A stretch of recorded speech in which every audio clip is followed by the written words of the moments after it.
got no time to lose. 날 길었던 하루 안 보고 싶어.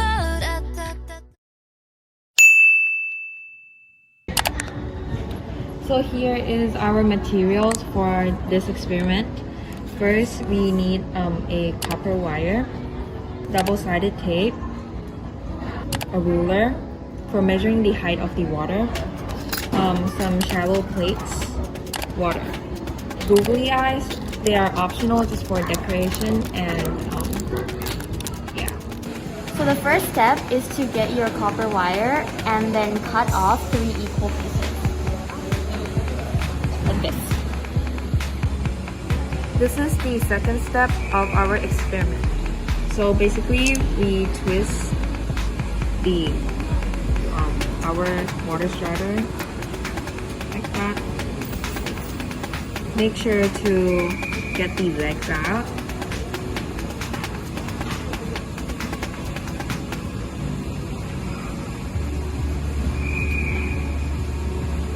And yeah, our model will look like this. So our next step is to get the double-sided tape and then just cut a very small piece off.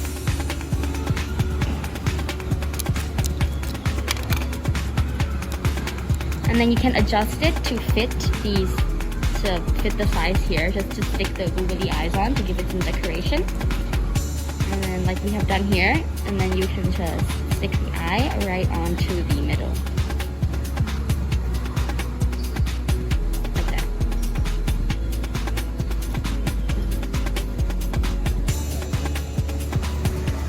So we're just pouring the water into a plate.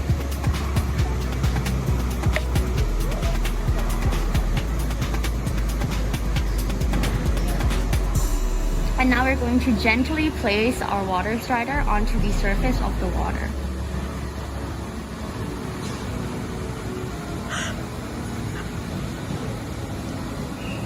So the wind is kind of blowing hard, so it's falling. So if your model doesn't work and it doesn't float on water, then you can try adjusting the legs a little bit so that it'll float on the surface of the water. So now we're going to be adding more water while the water strider is on the plate to see if it will float or not, if the height of the water will increase.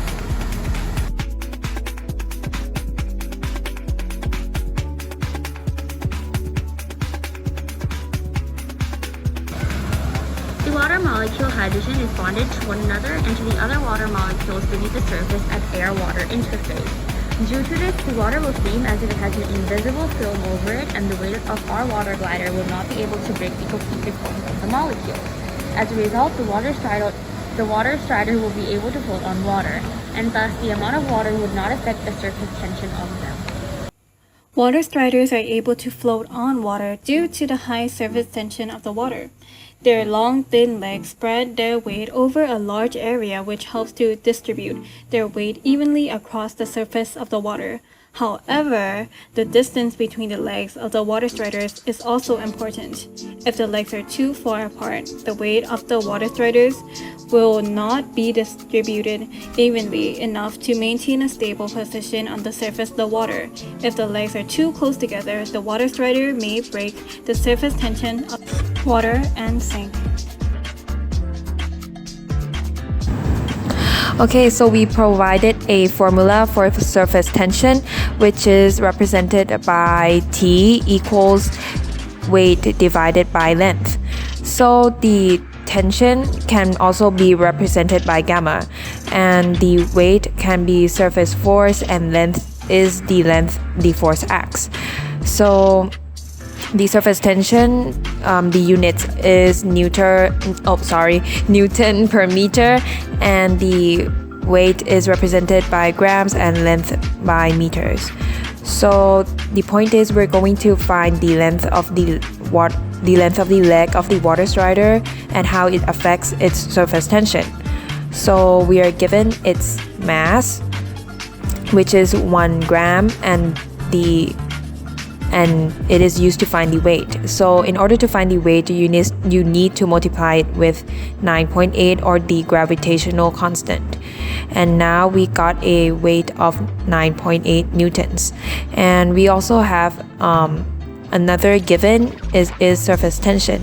So we chose the number 0.05 newtons per meter, and we shall plug these constants into our formula to find length.